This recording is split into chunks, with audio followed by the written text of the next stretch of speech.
Do you know why most masters make you sit cross-legged like that? Or to sit on the floor? So in case you knock off, you don't hurt yourself. You don't fall too far. And also, when you sit like that, you don't sleep comfortably for too long. See? You might do it, but not for too long. Then you wake up and meditate again. But if I provide you with a meditation center with double beds, okay, king size, then what do you think? Huh? The whole meditation hall becomes music hall.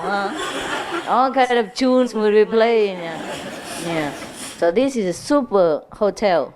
We don't need bed to sleep. And the reason why you sit near together like this, is so that you can wake each other up as well. Everything is already thought of. See how clever Master Jing Hai is.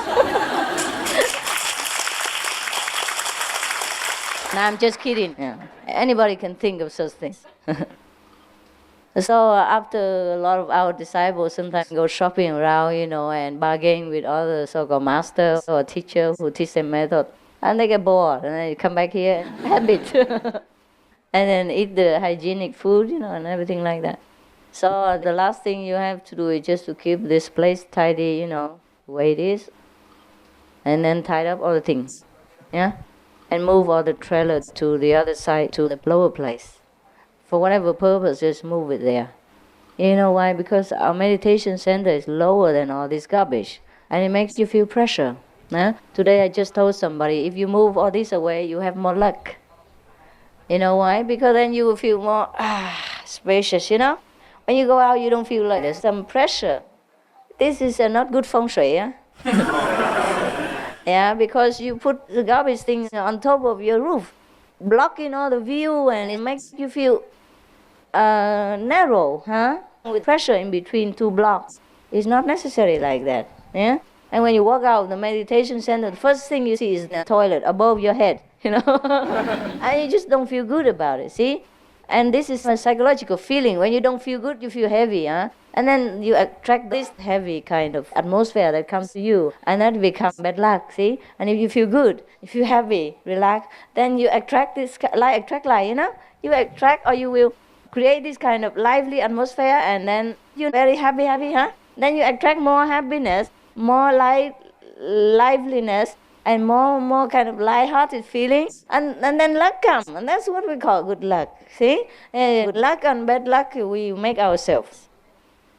And there's nothing superstitious about what I say, that when you move that, you have more good luck, okay?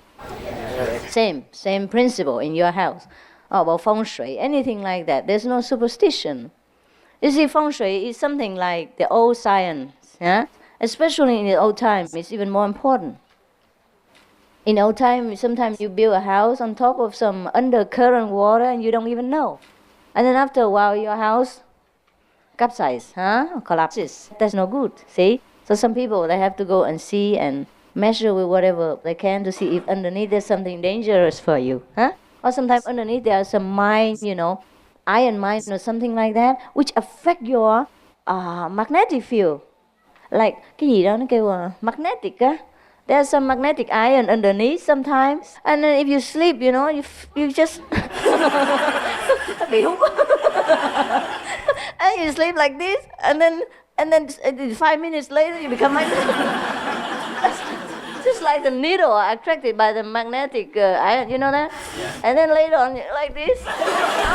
Yeah, then there's no good feng shui, see? So feng shui is also a science. It is not superstition if you know about it, no? It's not like if you put a house that way and God will protect you, and if you put a house that way, God will not protect you. God is not that way, this way. God is everywhere, And for example, also, like if the door of your house is facing south, this is good, everybody knows that. Why is it good?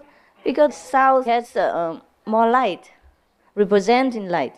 So most people, when they sleep, if they face south, it's good for their health.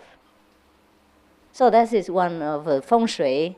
It just probably coincides with the movement of the universe, When it moves together in harmony, then it brings more health And then when you're more healthy, you're more happy. Huh? And when you're more happy, you attract more luck.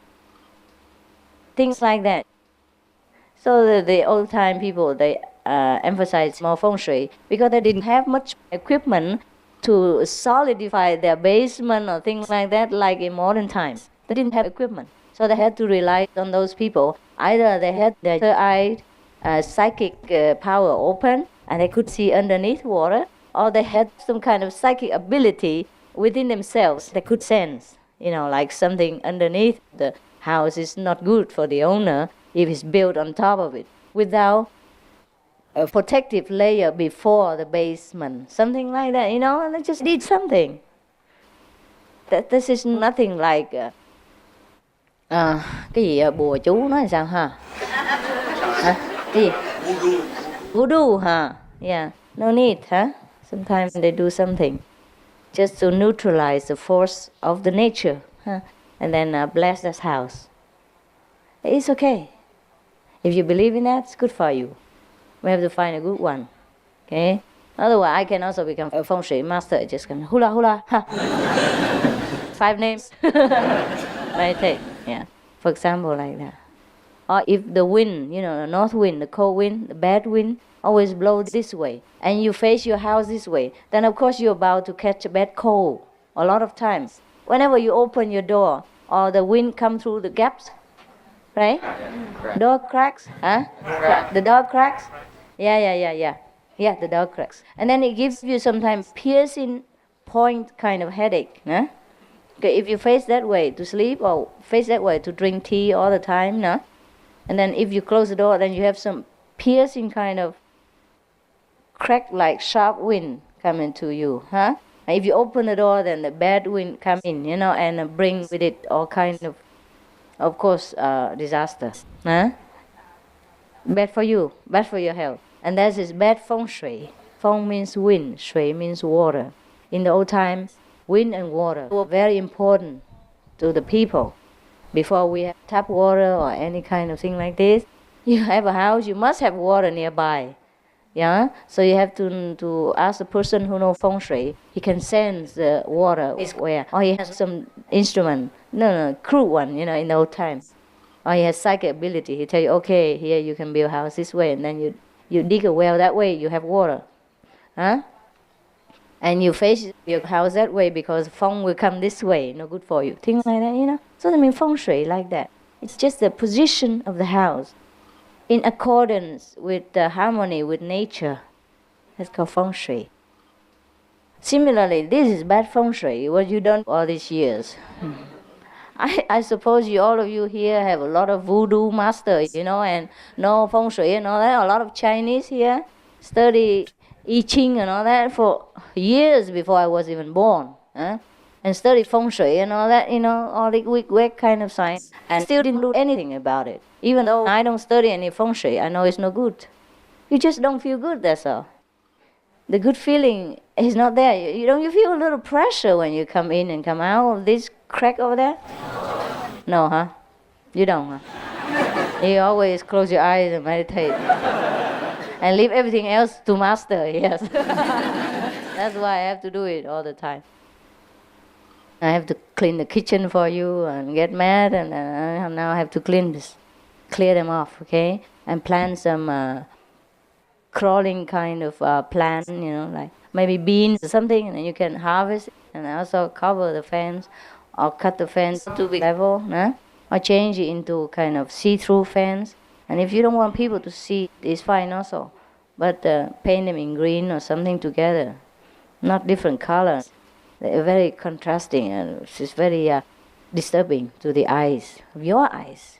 Not to talk about artistic wise, you see? Whatever is disturbing to your harmonious sense of beauty, then it's no good. It's no good feng shui. Yeah? And you meditate here, and everything's garbage and everything on top of you. When you come out, you feel, a sense of pressure. Huh? After you remove that, you feel more spacious. Huh? You feel more relaxed. And if you don't worry about neighbor looking, then you just do some kind of symbolic fence, that you can see through, or plant trees, like the other side. I know it takes a lot of work, but it is worth it. Nah? Once it's done forever. So please work a little harder together and don't fight so much between each other and make a lot of disharmony and create trouble for your own center. And in consequence, affect your own spiritual practice as well as health and happiness at home. You see, when you're working together in the center, you're working for yourself. Don't forget that. It's not for him, not for the contact person, or not for the residents. Don't always rely on the residents. That's only a few women, old ones, 70 years old. And I asked if she has a boyfriend. She said yes, but 90 years old and in Paris. What can I do with that? For example, you should work together, Find a time and, schedule yourself, For example, you say, I'm sorry, but next week I cannot come, so join the next week group. See, space yourself out, give yourself time, give yourself convenience, but do something, because it's for you. See, every week you come here, and you come often, and sometimes you sit here 2-3 days, a week or something. Your well-being should be taken into consideration by making the surrounding harmonious, beautiful. You are doing it well. You plant a lot of trees, and I know that took a lot of effort. And sometimes you say to me like, yeah, you planted a lot of trees, but then they died. And I say, why? You said nobody came and watered it. Of course, if nobody comes to water in the beginning when the roots have not yet taken deep into the soil, then it dies. What you can do is very easy. So many people here. So you take turn even 2-3 persons a month, you see. It still takes a long time before your turn. You have to come here every day, a few people, just to take care of new plants or new grass, whatever you plant, because you put a lot of effort to plant something. And if you don't take care of it, it dies. Yeah, you waste money, you waste time, and you don't have anything. And then you get bored.